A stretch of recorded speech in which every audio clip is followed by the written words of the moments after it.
Okay, so the main topic for today is I want to illustrate one specific alpha stable estimator for high-dimensional stochastic process.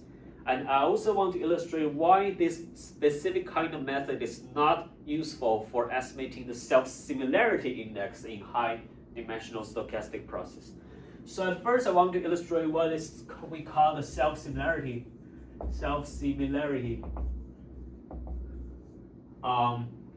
like phenomenon, right? This is kind of a phenomenon or a characteristic for high-dimensional stochastic process.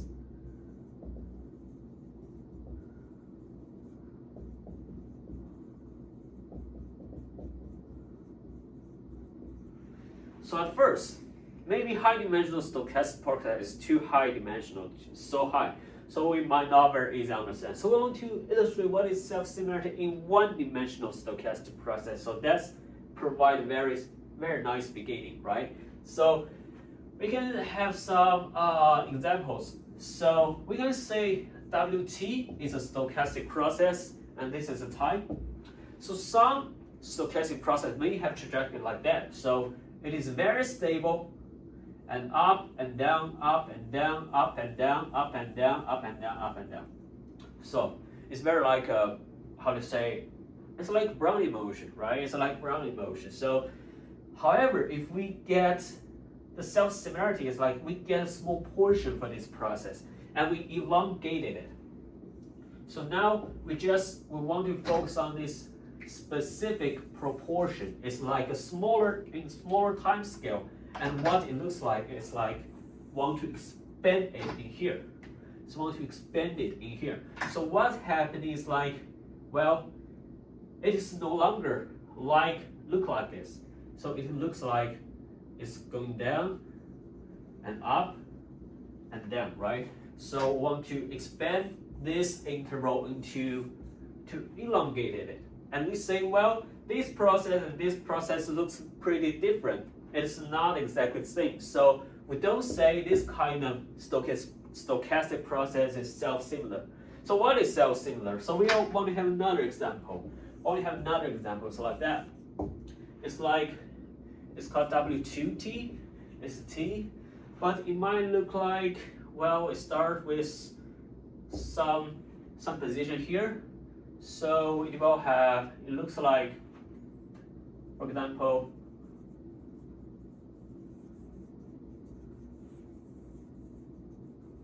it's just like a seismic wave, right? It's like seismic wave. It's not have a regular shape.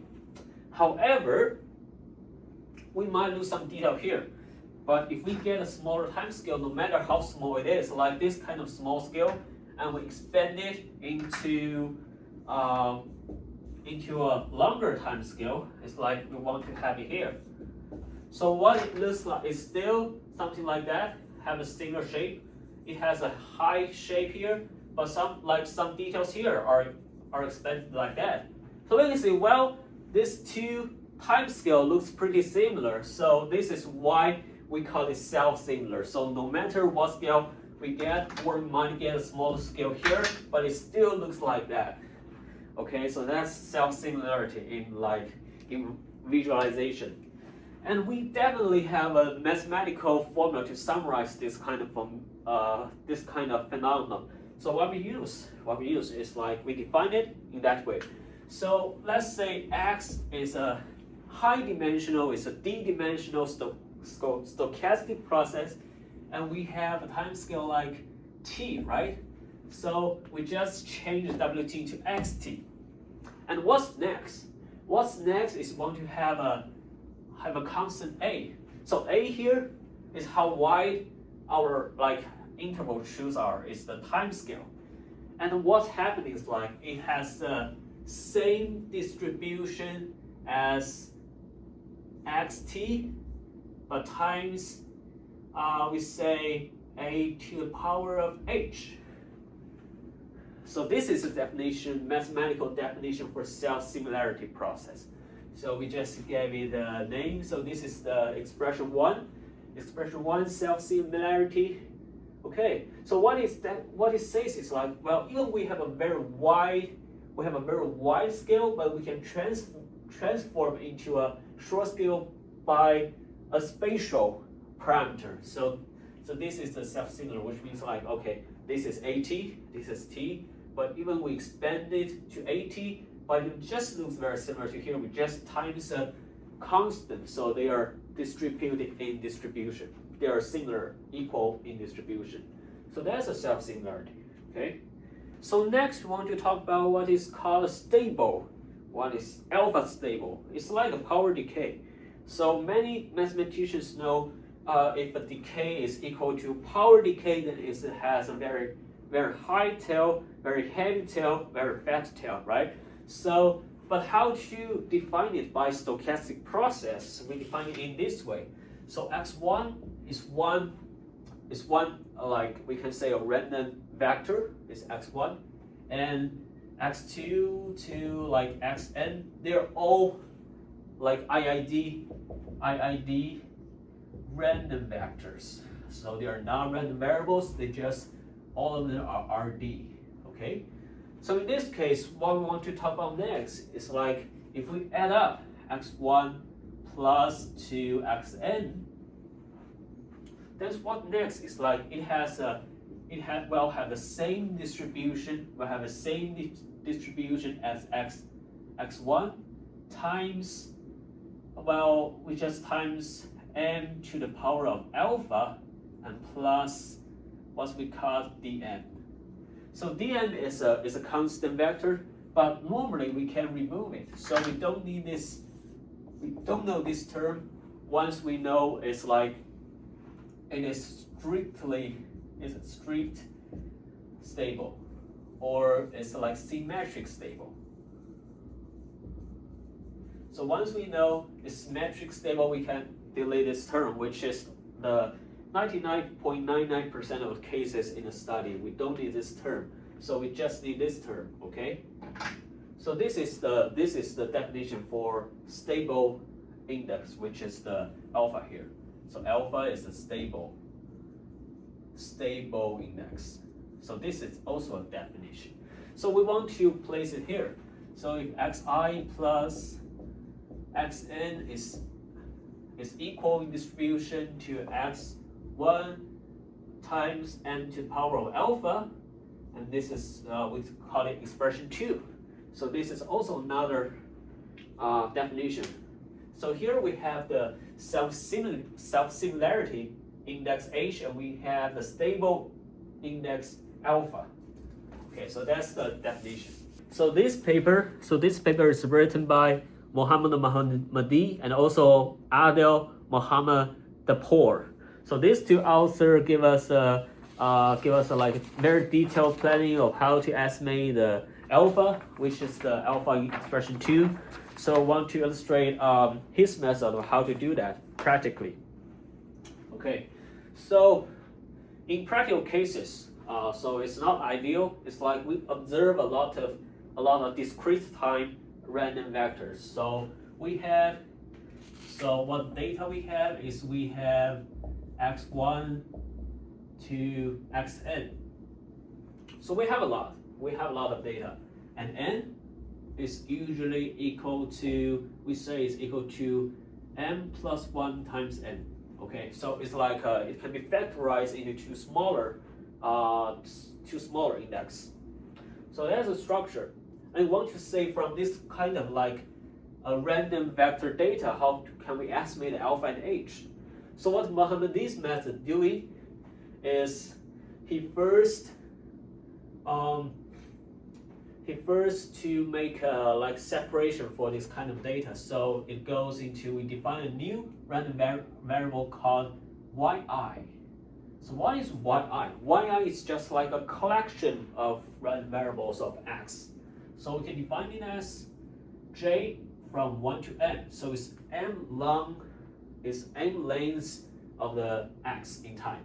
So it can be written as x, maybe because it has we can say it has a index I here.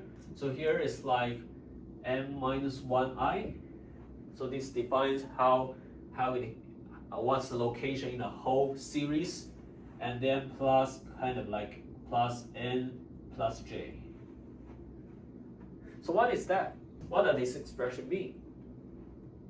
If we have, this is n, this is 1, and we have the n, this is like m, this is 2n, this is 3n, this is 4n, then the first, then y1 is we collect all of the x in this range. So this is y1, this is y2, this is y3, and this is yn. Well, yn. What about that? So so it seems like we just have like we have a small portion of this, all of the data, we sum it up together to get y. So this is kind of the second definition for y. So in this case, we want to have another like notation for x, is we call it xij. So what the j here is, so this is j, so this is I. So now we're based on the expression 2. So we look at our definition by expression 2. What happens is like we can define yi. Please remember, this is a high dimensional random vector. This is high dimensional, okay? So this is equal to this equal distribution to the xi1 times n alpha, right? So this makes sense. So why this makes sense is because yi is just this kind of proportion. We replace it here. So there's a very, very, very, very strong assumption. So that assumption is like we have all of them are ID. Either not ID, what happens is like this is not make sense, right? If there's a not ID, this doesn't make sense. So what happens next? It's like we take the Euclidean norm. So we just add a Euclidean norm to all of them. So this, remember, this is 1. Okay, so why this makes sense is like if a high dimensional, they are equal distribution, we take a Euclidean norm to make it one dimensional, and it still holds with this property. So this is the existing theorem. So what's happened next? So next we just take a log. Okay, we have something multiply together. We want to simplify it into addition, then we log may be the best option. So we just do a log yi.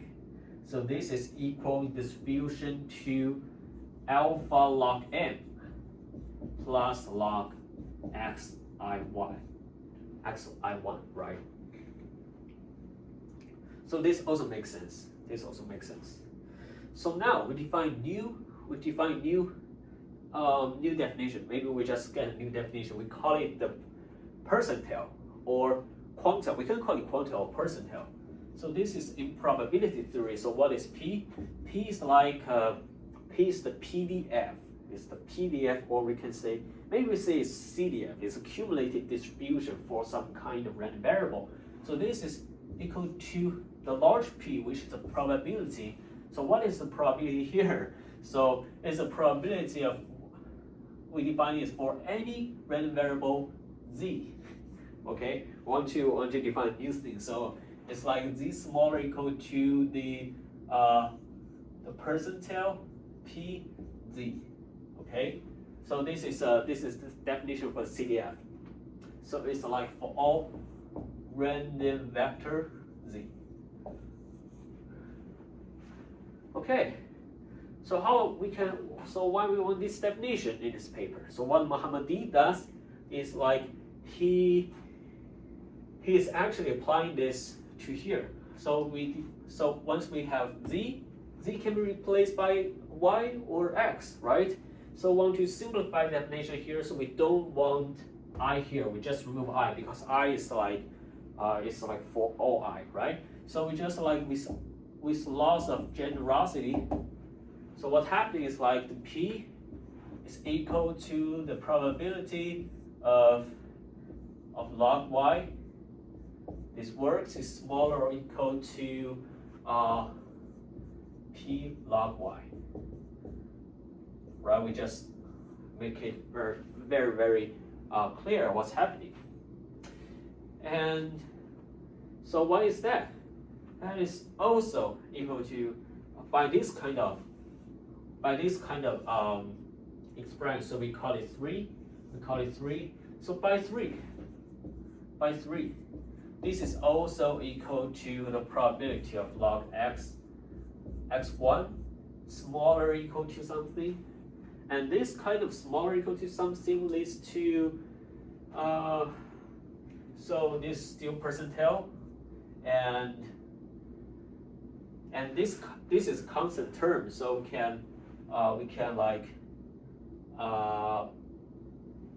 add it to the later term, but here it's log xi. We want to do y, so we want to do this. Y, and then we just minus a log n. Maybe this is alpha, so we call it alpha. Sorry.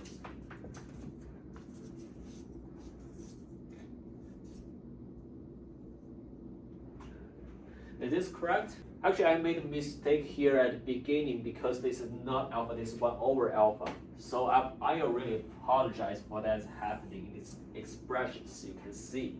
So this is over alpha, so this is 1 over alpha. Okay, so what's happening next? What's happening next is, because they are equal, right? They are equal in probability in this sense. So we just want to make this term fixed. So I want to fix this term. So this term is fixed, this term is fixed. So what's happening is like we got things like that. We got log x1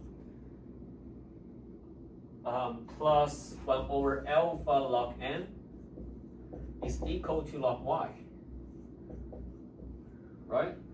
So this makes sense, and because this is like a very concise and very good expression, we just need to move this side to this side, and we can simplify alpha out. So what's alpha here? So alpha, so 1 over alpha is equal to this is divided by log n, and here is a log y minus a log x1. Okay, so which means divided by log n. Yeah, so this is the estimations for the alpha, for the stability index. So this is also. So we want to save here. Save it here. So I want to make forming the third expression, not this third expression we made here. So 1 over alpha is equal to log yi minus log xi1 divided by log n. Okay, so at this stage, somebody might be inspired by Mohammadi's method, and someone may say, well, we use a 2 to do 3. We apply 2 to successfully to estimate 1 over alpha, which is also, we know what is alpha. So what about if we know 1? So what about if we use 1 to estimate h? Want to know h, right? Want to know h. So that is goal. So hopefully we can apply a very similar process to estimate the self-similarity index. So that's a hope. So actually, so let's find out if it's actually working. So once we know 1, so first we want to understand what is a in the reality, in data, not continuous process. So in the data we have like, so we just want to build up. Okay, so maybe this is WT, this is T, and like ideally we have continuous process, which means like we have a process like that. It's defined for all T. So T is time. So for all T in like maybe 0 to infinity. So in this kind of interval, we have xt defined, right? We have xt defined, but in data, we don't have continuous. We just have data here. So at time t1, at time t2, at time t3, at time t4. So we have discrete data. It's not able for human nowadays. We cannot. Okay, we have infinitely many for every t. We cannot find that kind of data because because we need infinite space to store that data. So this is not possible. We only have discrete. So what it corresponds to, so this is x1, this is x2, this is x3, this is x4, and probably like t5, so we have x5. So the last time we observed it is tn, so we have xn. So those data are corresponding to this kind of data here. Okay? So let's find out. So now we understand what is data here. So what is AT? So XAT becomes X. We want to understand A as some term, so this is just XA, XAT. So this is continuous, this is discrete. This is an index here. AT is maybe 5, maybe 3, something like that. So this is AT, okay? And what is the other side is the XT. So this is discrete XT, that is continuous XT. So what we time here, we time the A to the H, so they are equal. So which means they are equal. But a very wise strategy to do is we want to make XT very, very small. So the smallest thing we can actually do here is, what about we set T equal to 1? So T equal to 1 is the smallest unit we can discretize the data, so make T equal to 1. So here, T is equal to 1. So now what expression we have here is we want to have X, maybe call it XA, and this is equal in distribution to X1 times AH, right? That makes sense, right? That makes sense. But remember what we defined before. It's like we define y equal to the summation for n, I equal to 1, n xi, in some like similar strategy like that. But what is xa? Because it is a continuous, because they are in the same process, they are in the same process. So xa is equal to n, x equal to 1, x. So here's a right now. So this is a x I, right? So this is also the summation for the first a random vectors. So they're exactly the same. Because if we don't use a here, we use m here. Because this is just notation, we use the m here. So what happened is like xn is the first n summation, so it becomes like that. So what this expression converted into is like xn. It's also, we can call it xy because they are equal, right? So this is y is equal in distribution to x1 and h. So this is just the same problem we meet in the alpha stable estimation. Okay, so at this stage, what happened? Let's think about that. So at this stage, we do a log again. We use the quantile strategy again. So what we find out is just h is equal to log yi minus log xi1 divided by log n, right? So this is our h. It's not really working. Why? Because in this case, h is equal to 1 over alpha. Look at that, they're exactly similar. It's equal to the expression 3, the result. This does not really make sense. So some may say, well, we found the coincidence, we found out, well, the self-similarity index is equal to the 1 over the stable index. This does not make sense. Why? Because this means the memory is 0. But what's most fascinating about the like stochastic process, want to find whether you have a short-term memory. Short memory cases h is smaller than 1 over alpha. They call short-term memory, and we have the long-term memory, which is the h is larger than 1 over alpha. But if h is equal to 1 over alpha, then h lost the meaning because there's no memory in this process. Okay, So this strategy doesn't work, even though if we use a good property, we use a very existed, practical method, estimation method, but we fail to have a good estimation in the end. Okay, so why is the reason behind that? I think, well, you can think about that for yourself, like why this doesn't work, because I also like have a good discussion with a lot of people before. But later we found out it's because of the assumption. Because our assumption used the identically and independent distribution. However, if we want to have age, if we want to have memory, then like in the process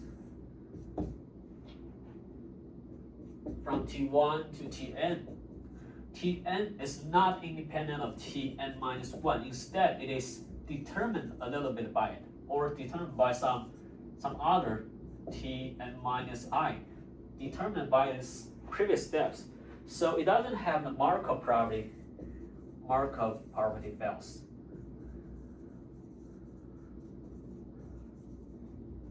So this is actually the assumption for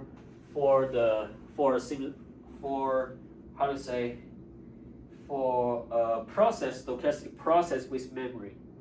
Okay, so this is assumption, not ID. So if we assume ID, then there's no memory, so of course we get this. So that's like kind of a dilemma in this process. But believe me, this is not work. But there exists a lot of strategy to estimate H, to estimate the self-similarity index in the literature. So if you are interested, you can find out. But I just wanted to show one failure. Why something doesn't work. Okay, so that's a great topic today, and thank you very much.